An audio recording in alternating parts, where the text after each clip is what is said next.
Making a quick video showing you how to replace these little visor clips on all the Audis. I'm in an A3 right now, but all of these modern Audis use the same style clip.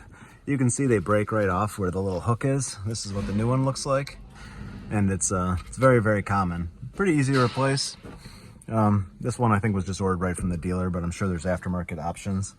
All you're really gonna need is you can use a screwdriver, a small screwdriver, or a little hook like this, a little hook tool.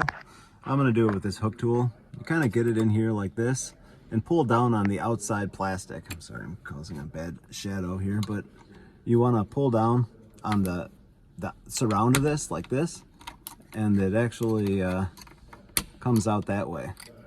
You see how this little, I'll show you.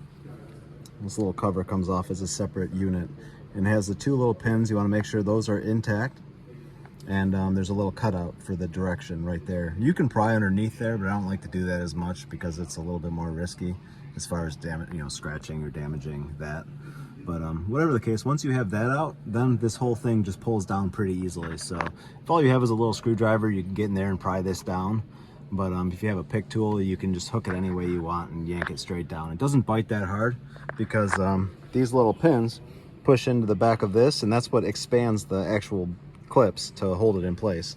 So now you pretty much just get up here however you want and just pry this thing straight down like that. Easy.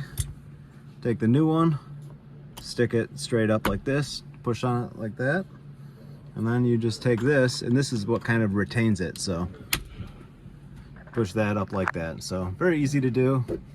Now your clip is good as new, and yeah, so thanks for watching.